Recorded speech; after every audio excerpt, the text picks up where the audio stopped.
Bienvenue à tous, vous trouverez dans cette vidéo une méditation guidée selon les techniques et les enseignements donnés par Paramahansa Yogananda. Ces enseignements sont basés sur des vérités universelles et n'appartiennent à aucune religion en particulier. La tradition yogique dont ils sont issus les met au service de l'humanité tout entière. Si vous voulez profiter pleinement de cette expérience, prenez le temps de passer par chacune des techniques guidées ici. Elles permettent tout ensemble de mieux goûter à ce que l'on appelle l'état de méditation. Cette vidéo contient également une technique de préparation à la méditation appelée Yogoda, qui sert à la fois à nous recharger en énergie et à développer la perception de celle-ci. Pour apprendre cette technique, ouvrez la liste de lecture Apprendre Yogoda. Selon la tradition transmise par Yogananda, un chant précède immédiatement la méditation afin d'orienter nos pensées et nos sentiments vers une fréquence propice. Pour sauter cette introduction la prochaine fois ou pour aller directement au début de la méditation guidée, voyez les repères indiqués dans la description de la vidéo ou dans la barre de lecture. Si vous appréciez le contenu de cette vidéo, vous pouvez nous aider en vous abonnant et en ajoutant un pouce. Ananda Francophone vous souhaite une belle méditation.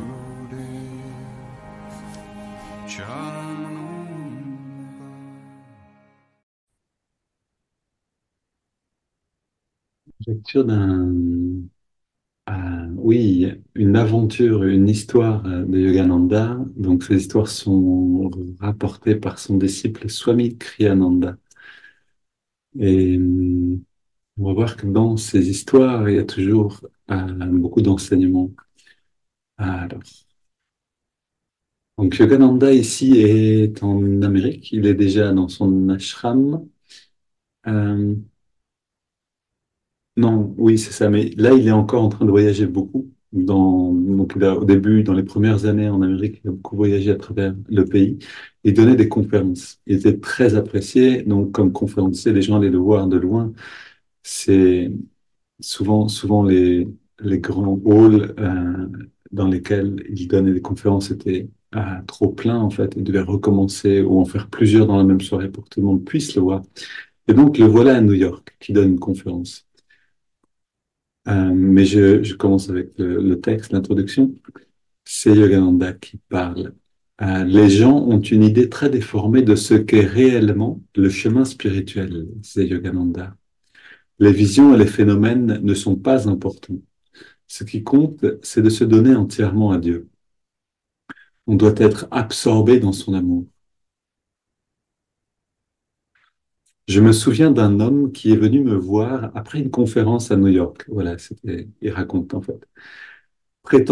Donc cet homme prétendait qu'il pouvait entrer à volonté dans la conscience cosmique. En réalité, ce qu'il voulait dire, c'est il pouvait voyager dans son corps astral. Mais je vis immédiatement que ces expériences étaient imaginaires. Donc voilà cet homme qui vient et qui dit qu'il peut entrer dans la conscience cosmique. Yogananda comprend que ce qu'il veut dire par conscience cosmique, ça veut dire en fait se déplacer dans son corps astral. Et donc lui, Yogananda, sait que ce n'est qu'imaginaire. Je continue. Pourtant, je ne pouvais pas simplement le lui dire. Il ne m'aurait pas cru. Alors, je l'invitai à monter dans ma chambre. Là, je lui demandai de me faire l'honneur d'entrer dans la conscience cosmique. Eh bien, il s'assit là, agité, ses paupières tremblantes, son souffle saccadé. Autant de signes de conscience corporelle et non de conscience cosmique. À la fin, il ne put plus se contenir. Pourquoi ne me demandez-vous pas où je suis? Eh bien, dis-je pour lui faire plaisir, où êtes-vous? Avec des intonations graves, comme s'il me répondait depuis une grande distance, il déclara, au sommet du dôme du Taj Mahal. Il doit y avoir un problème avec votre propre dôme, rétorquai-je. Je vous vois assis pleinement ici, juste en face de moi. Il fut complètement déconcerté. Si vous pensez pouvoir voyager jusqu'au Taj Mahal en Inde, pourquoi ne pas essayer d'aller quelque part plus près pour vérifier la validité de votre expérience? Je lui proposais cela. Je lui proposais par contre Je lui proposai de se projeter dans la salle à manger de l'hôtel, au rez-de-chaussée, et de décrire ce qu'il voyait. Il accepta le défi. Retournant dans sa soi-disant conscience cosmique, il décrivit la salle à manger telle qu'il la voyait. Il croyait vraiment à ses visions. Mon but était de lui démontrer qu'elle n'était que le fruit d'un pouvoir d'imagination très vif. Il décrivit plusieurs éléments de la salle, y compris un groupe de personnes assises dans un coin éloigné de la porte. Je décrivis ensuite la scène telle que je l'apercevais. Dans le coin droit, dis-je, il y a deux femmes assises à une table près de la porte. Je mentionnais également d'autres détails tels qu'ils étaient à ce moment-là. Nous descendîmes immédiatement et la salle correspondait à ma description et non à la sienne. Il fut finalement convaincu.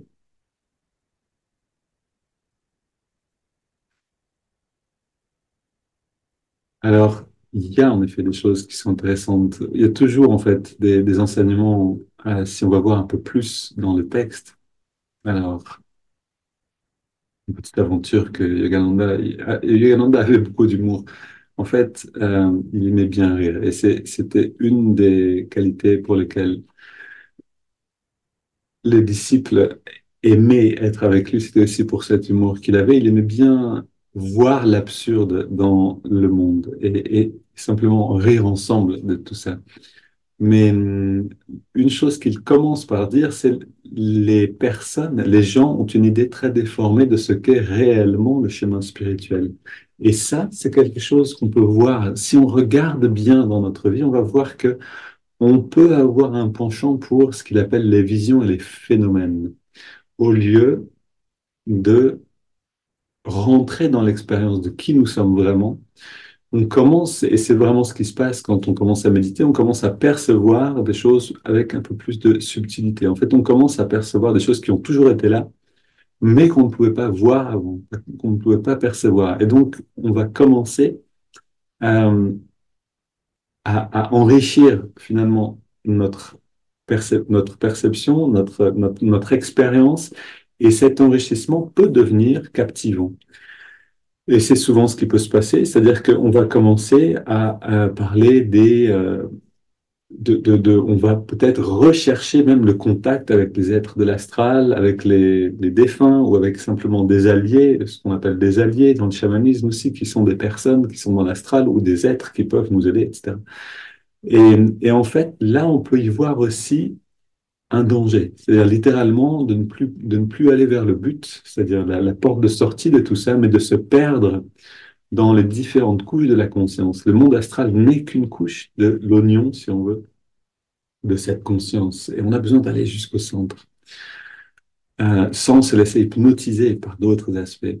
Et donc, dans cette histoire, ce jeune homme qui affirme avoir cette conscience cosmique, en fait, se trompe. Il n'est pas conscient du fait que c'est son imagination qui le trompe. Et ça peut nous paraître absurde, donc parce que, ben, comment est-ce qu'on peut en arriver jusque-là? Mais en fait, c'est bien comme ça qu'on fonctionne aussi. C'est-à-dire que si on est laissé à nous-mêmes, si on n'est pas sous la protection d'un maître, d'un maître réel, si on n'est pas dans cette relation au moins intérieure, mais même peut-être extérieure avec lui, et plus important peut-être encore, si on n'est pas dans une famille spirituelle, si on n'est pas en contact avec d'autres chercheurs spirituels, on va naturellement évoluer dans une direction. Et cette direction va être, parce qu'on n'est pas parfait, va être teintée, va être colorée par nos préférences et nos aversions, c'est-à-dire en fait par notre ego, par notre manière de concevoir le monde. Et donc là, en effet, c'est très important pour le chercheur spirituel d'avoir le contact avec d'autres chercheurs spirituels qui sont disciples d'un vrai maître, dans l'idéal d'être en contact avec un saint de temps en temps pour pouvoir être recadré, pour pouvoir être ramené dans ce qui est la réalité. Et ici, c'est vraiment ce qui se passe. C'est-à-dire que Yogananda était conscient que s'il lui disait, tu penses entrer en conscience cosmique, mais en fait, c'est juste ton imagination, ça n'allait pas le convaincre. Il était déjà trop loin on pourrait dire délire un petit peu dans son imaginaire pour croire Yogananda si Yogananda n'avait pas joué le jeu jusqu'au bout en disant, OK, vérifions si c'est vrai. Regarde ce qui se passe au rez-de-chaussée de l'hôtel, et puis allons voir ensuite si c'est vrai. Et donc là, et on voit aussi la grandeur d'un vrai maître ici, c'est que Yogananda ne joue pas avec ses pouvoirs. Il n'en a pas besoin. Il est bien au-delà de tout ça. Par contre, si quelqu'un se trompe de direction et commence à jouer avec les pouvoirs, il peut utiliser les siens pour lui montrer où est la réalité. Et oui, ça me rappelle, vous savez, c'est bon, ça c'est vraiment, ça fait un petit peu spectaculaire, un homme qui pense entrer en conscience cosmique et qui part dans un délire un petit peu d'imagination. C'est quand même assez poussé, et ça n'arrive pas tous les jours. Mais simplement en voyageant dans des ashrams, si vous le faites, vous allez sans doute, ça risque de vous arriver. En tout cas, moi, c'était mon expérience de voir des personnes qui, peut-être parce qu'elles ont médité trop longtemps seules, on sont arrivées à transformer leur méditation en espèce un peu de spectacle. C'est-à-dire, j'étais une fois à Amrita Puri dans l'ashram d'Ama, je voyais une personne méditer sur le bord de la mer. On était tout un groupe, enfin, on était tous un peu là sur la plage, avant le grand bhajan du soir. Et puis tout d'un coup, cette personne qui médite sur le bord de la mer, qui commence à trembler, à bouger les bras, à lever. Et bien sûr, il y avait beaucoup d'agitation ici, et pour qui comprend vraiment la méditation, ça correspond pas finalement à un état de transcendance. C'est-à-dire l'agitation du corps n'est pas bon signe si on essaye vraiment d'aller vers l'intérieur. Mais c'est des choses qui peuvent se passer. En fait, dès qu'on commence à méditer à plusieurs, on commence à avoir ce regard de l'autre qui vient colorer notre méditation éventuellement. Donc, on a besoin de s'habituer à ça et d'aller au-delà de tout ce que l'ego, finalement, en nous, peut faire du regard de l'autre sur notre chemin spirituel. Alors, on a déjà rechargé le corps, c'est merveilleux, on est prêt, on va étirer le corps et on va chanter des hymnes aujourd'hui ensemble. Donc, on commence en inspirant, on étire, on entrelace les doigts au niveau de la poitrine. Expire, on amène les mains vers l'avant, on arrondit le dos. Inspire, on étire vers le ciel. Expire, on se penche vers la gauche. Inspire, retour au centre. Expire, on se penche vers la droite. Et retour au centre. On se tourne vers la gauche. On pose les mains et on va le plus long possible.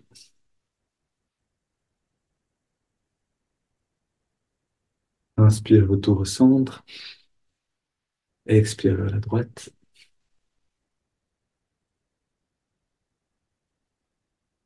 Et retour au centre. On pose les mains derrière. Et on se penche un petit peu vers l'arrière. On resserre les épaules et les coudes pour ouvrir la poitrine. Deux grandes respires. Et au bout de l'inspire, que les poumons écartent les côtes.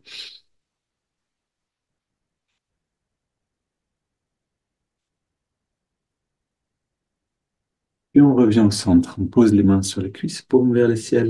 Et on est prêt à décoller. On prend nos 20 grandes respirations pour remplir le corps d'énergie.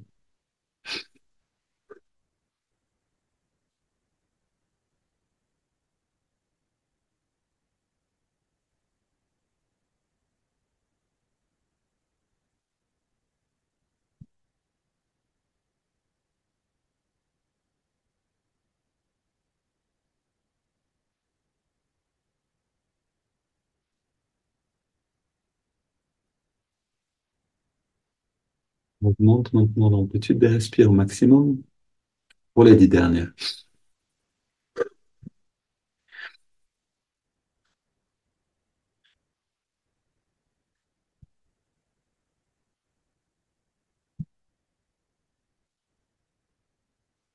5 dernières.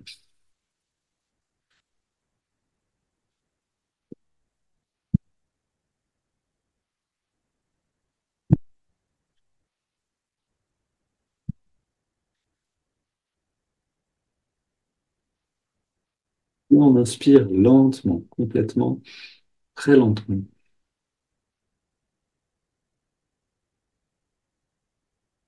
Et on retient le souffle à l'intérieur.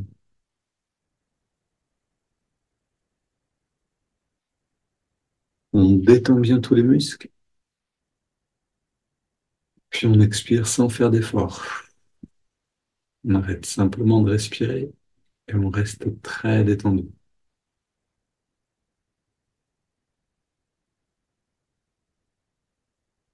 Et on découvre justement cette perception subtile, le corps d'énergie.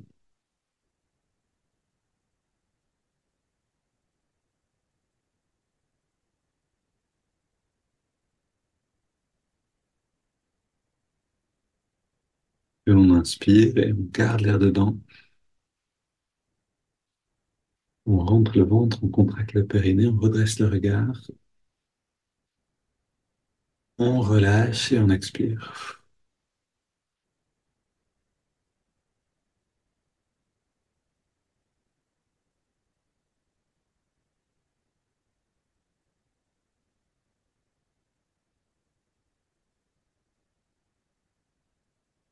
Quelques secondes pour ressentir pleinement.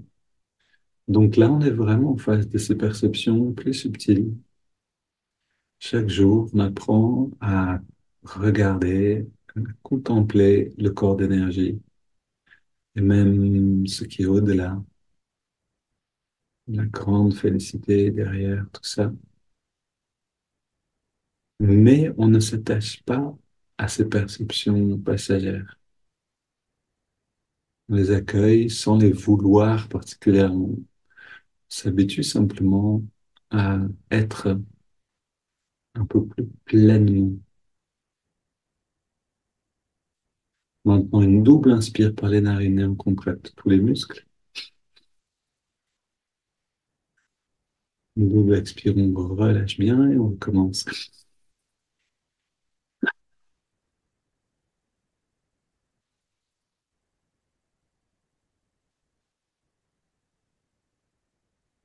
Puis on inspire par les narines sur 5 en ressentant l'énergie remonter le long de la colonne.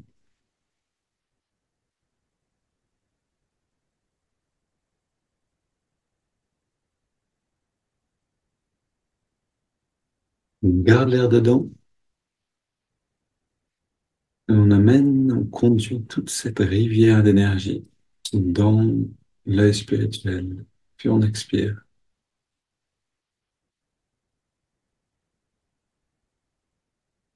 Toujours la même durée. Et on inspire à nouveau.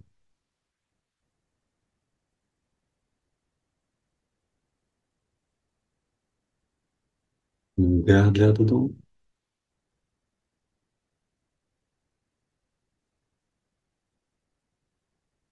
Expire.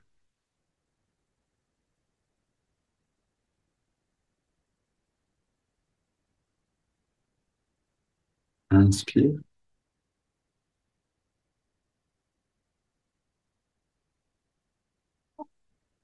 On garde.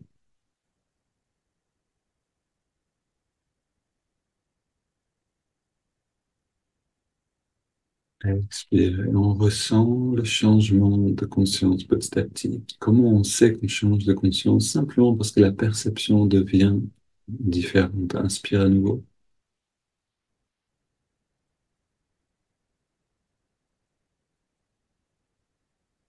On garde l'air dedans.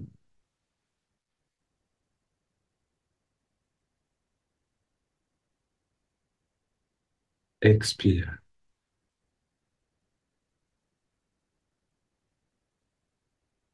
Un dernier cycle. Inspire.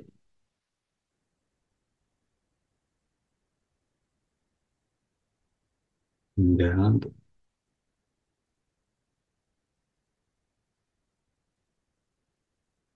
Expire.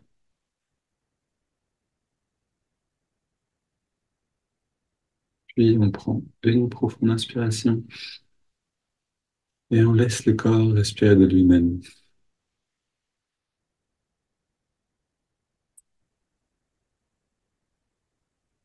On est complètement détendu. observateur simplement de ce qui est là.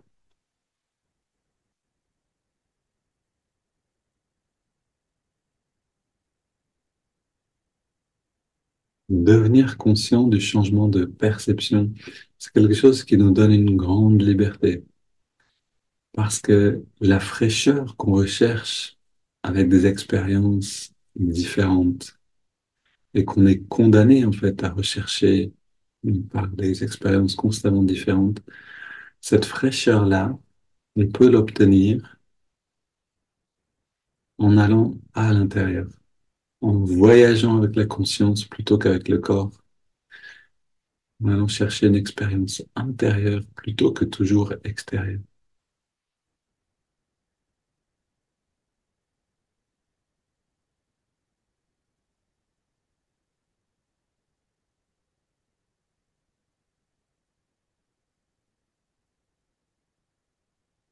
Le mental veut du nouveau et on peut lui en donner en allant aussi vers l'intérieur.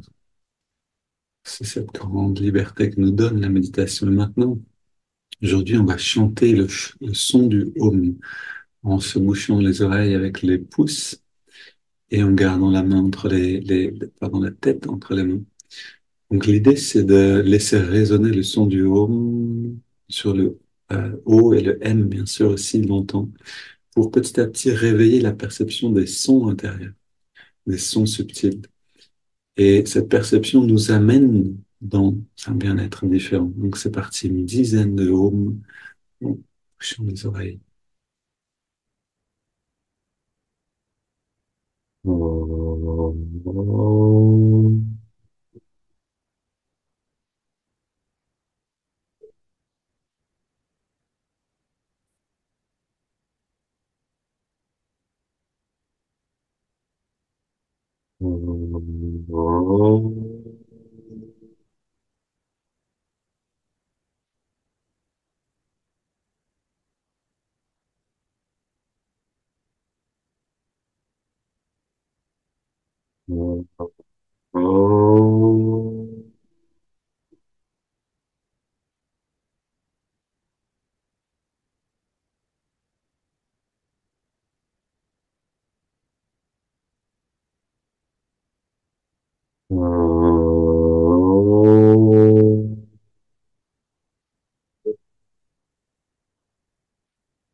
Garde cette intériorité que nous donne l'écoute des sons subtils et on vient écouter, ressentir et écouter la sensation du souffle dans la narine.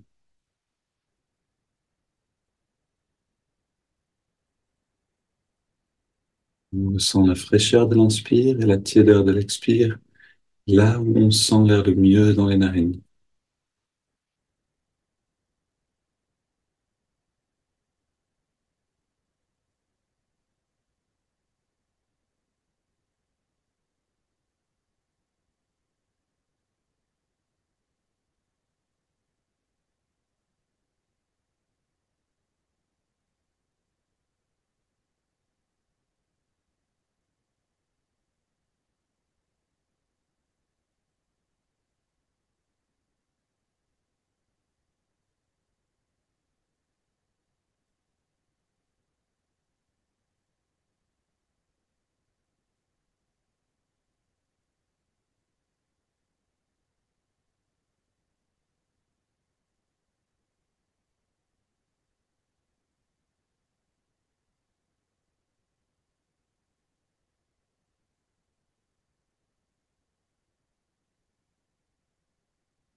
On apprécie cette sensation de mieux en mieux.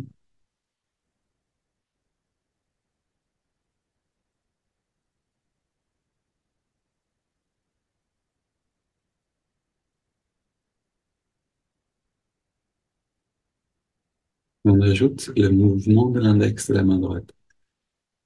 À chaque inspiration naturelle, l'index revient un petit peu vers la paume de la main. À chaque expiration naturelle, on relâche complètement l'index, mais surtout, on relâche complètement tous les muscles du corps.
On ajoute le mantra Om So. Om qui accompagne l'inspiration et So l'expiration naturelle.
On ressent la saveur du souffle, la détente qui s'approfondit et la fluidité du mantra qui nous accompagne.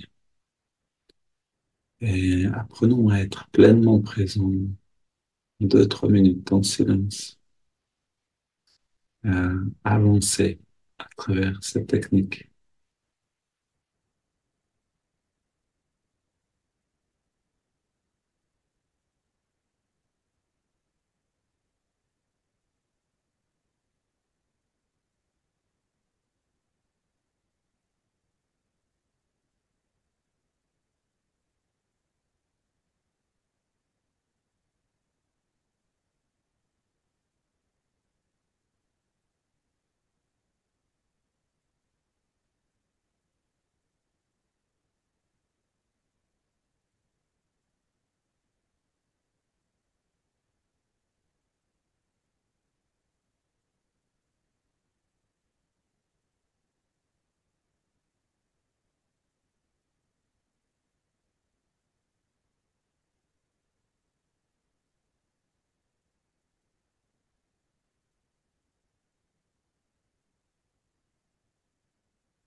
Et on prend une inspiration profonde.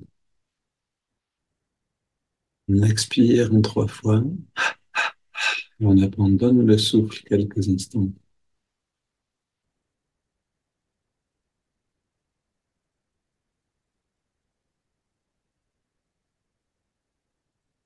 On laisse le corps respirer naturellement. On abandonne les techniques de concentration. On est simplement présent au bien-être, au calme, la paix intérieure.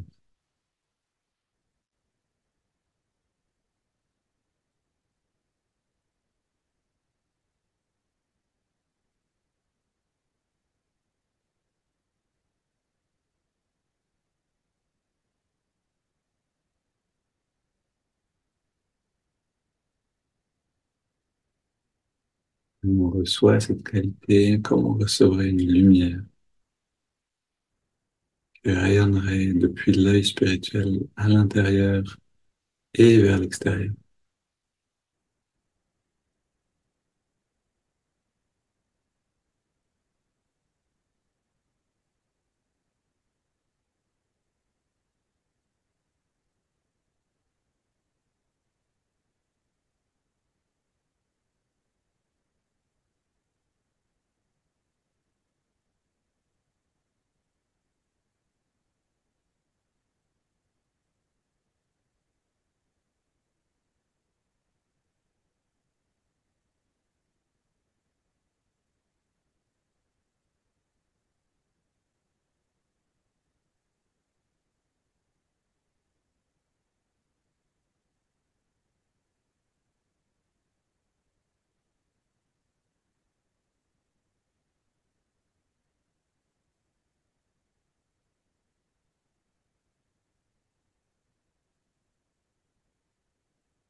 Regardez l'esprit pleinement présent. Prenons plaisir à sentir l'expansion de la conscience, l'expansion du bien-être.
Et je vous propose de continuer, de garder encore cet état aussi longtemps que vous le sentez bon, puis de l'emmener avec vous dans la journée.